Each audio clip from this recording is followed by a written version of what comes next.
যোগ্য এবং জনপ্রিয় প্রার্থী থাকা সত্ত্বেও প্রতিটি মানুষকে নিশ্চয়ই মনোনয়ন দেওয়া সম্ভব নয়। ভিন্ন রাজনৈতিক দলের যারা ফ্যাসিবাদ বিরোধী আন্দোলনে আমাদের সঙ্গে রাজপথের সঙ্গী ছিলেন, এমন প্রার্থীকেও বিএনপি সমর্থন দেওয়ার সিদ্ধান্ত নিয়েছে। দলের সিদ্ধান্তকেই চূড়ান্ত হিসাবে গণ্য করবেন। আপনাদেরকে আমি আবারও স্বাধীনতার ঘোষকের সেই কথাটি স্মরণ করিয়ে দিতে চাই, ব্যক্তির চেয়ে দল বড়, দলের চেয়ে দেশ বড়।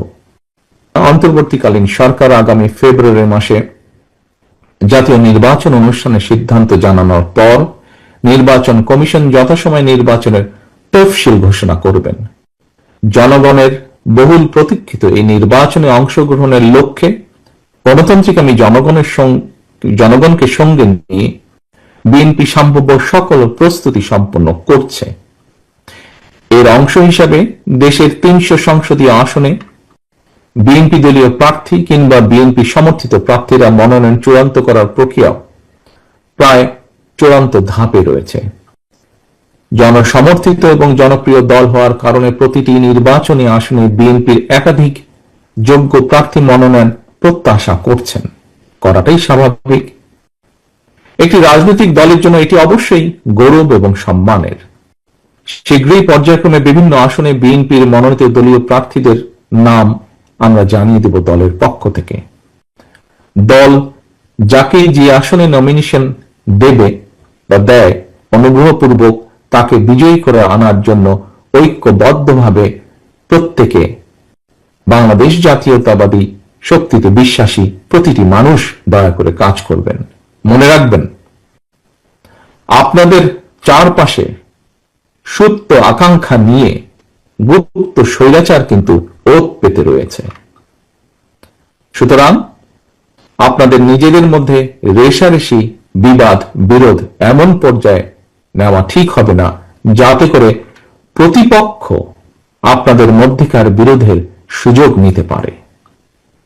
আপনাদেরকে আরেকটি বিষয় আমি স্মরণ করে দিতে চাই, প্রতিটি সংসদীয় আসনে বিএনপির একাধিক প্রার্থী, আপনারা যারা নিজ নিজ এলাকায় জনগণের সমর্থন পেতে গণসংযোগ করছেন, আপনারা সবাই কিন্তু শেষ পর্যন্ত শহীদ জিয়ার অনুসারী, খালেদা জিয়ার সৈনিক, বিএনপির কর্মী, ধানের শীষের সমর্থক। মনে রাখবেন, ধানের শীষ জিতলে আপনি জিতেছেন বা জিতছেন বা জিতবেন, বিজয়ী হবেন দেশ এবং গণতন্ত্র। সবশেষে নেতাকর্মীদের প্রতি আমার আহ্বান, স্বাধীনতার ঘোষকের প্রতি অমর্যাদা হয় দেশ এবং জনগণের জন্য মাদার অফ ডেমোক্রেসির অবদান প্রশ্নবিদ্ধ হয়। আপনারা এমন কোন আচরণ দয়া করে করবেন না।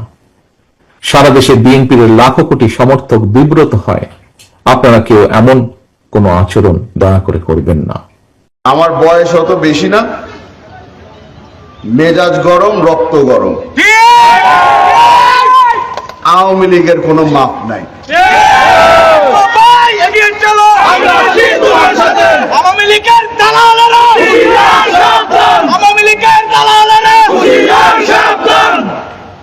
আসার পথে গতকালকে এই আপনাদের মোবাইলের মধ্যে হোয়াটসঅ্যাপের গ্রুপ হয়েছে, একটা হোয়াটসঅ্যাপের গ্রুপ বানানো হলো, সেটার মধ্যে ছোট একটা মেসেজ আসলো। মেসেজটা হলো গিয়ে, সামনের সপ্তাহে আওয়ামী লীগের কিছু নেতৃবৃন্দ এবং ছাত্রলীগের কিছু মিছিল রাঙ্গুনিয়ায় বের হবে। আমি শুনে দেখলাম অনেকেই মন্তব্য করছে, কারণ আমি আমার মন্তব্য ওই হোয়াটসঅ্যাপের গ্রুপের মধ্যে লিখিনি, আমার মন্তব্য আপনাদের সামনে বলে যাচ্ছি। আওয়ামী লীগের যদি কোনো মিছিল রাঙ্গুনিয়াতে বের হয়, আজকে আপনাদেরকে দায়িত্ব দিয়ে দিচ্ছি, এই আওয়ামী লীগকে দৌড়ানোর দায়িত্ব আপনাদের। পরবর্তীতে মামলা হলে প্রথম আসামি আমার নাম যেন হয়, কারণ ওই মামলার মধ্যে আমার অনেক গর্ব হবে। যে আওয়ামী লীগকে ফিরানোর মামলায় 1 নম্বর আসামি সালাউদ্দিন কাদের চৌধুরীর ছেলে।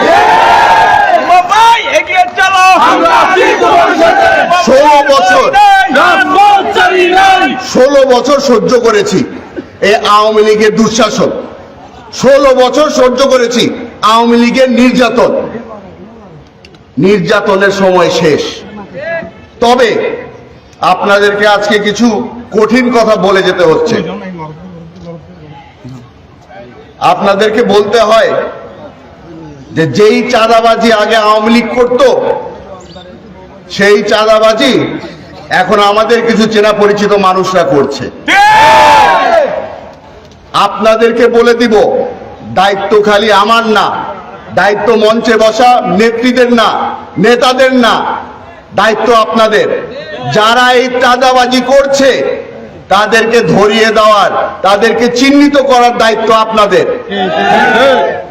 আমাদের সুদিন এসেছে, কেন বলছি ওটাও বলে যাই। বহু বছর পরে একজন ইমানদার ওসি পেয়েছে রাঙ্গুনিয়া। আজকে আমাদের পাশে সেলিম সাহেব দাঁড়িয়েছে, আমাদের দায়িত্ব হচ্ছে তাকে সহযোগিতা করার। আমরা আজকে থেকে ওয়াদা করছি, রাঙ্গুনিয়ার মাটিতে যদি চাঁদাবাজ খুঁজে পাওয়া যায় তাদেরকে পুলিশের হাতে হস্তান্তর করে দেব। মাদকের বিষয়ে কিছু কথা বলা দরকার আছে। জানি না গত 16 বছর আওয়ামী লীগ কোন মাদক ব্যবসায়ী যদি আমরা খুঁজে পাই, আল্লাহ হয়তো তাকে ক্ষমা করে দেবে, আমরা ক্ষমা করব না। জিরো টলারেন্স আমাদেরকে বলা হয়, ওটার পরোয়া করি না। দেন একটা আসনে আপনি নির্বাচন করেন, দ্বিতীয়টার মধ্যে আপনার ছেলে দাঁড়াবে। তখন আমার বয়স অনেক কম, আমার বাবা হেসে বলল, যেই দিন এলাকার মানুষ ঘরে ঢুকে টাইনে বাইর করবে যে এখন আপনি নেতৃত্ব দেন, সেই দিন আমার ছেলে নেতা হবে, তার আগে হবে না। আশা করি যোগ্য এবং জনপ্রিয় প্রার্থী থাকা সত্ত্বেও প্রতিটি মানুষকে নিশ্চয়ই মনোনয়ন দেওয়া সম্ভব নয়। ভিন্ন রাজনৈতিক দলের যারা ফ্যাসিবাদ বিরোধী আন্দোলনে আমাদের সঙ্গে রাজপথের সঙ্গী ছিলেন, এমন প্রার্থীকেও বিএনপি সমর্থন দেওয়ার সিদ্ধান্ত নিয়েছে। দলের সিদ্ধান্তকেই চূড়ান্ত হিসাবে গণ্য করবেন। আপনাদেরকে আমি আবারও স্বাধীনতার ঘোষকের সেই কথাটি স্মরণ করিয়ে দিতে চাই, ব্যক্তির চেয়ে দল বড়, দলের চেয়ে দেশ বড়। অন্তর্বর্তীকালীন সরকার আগামী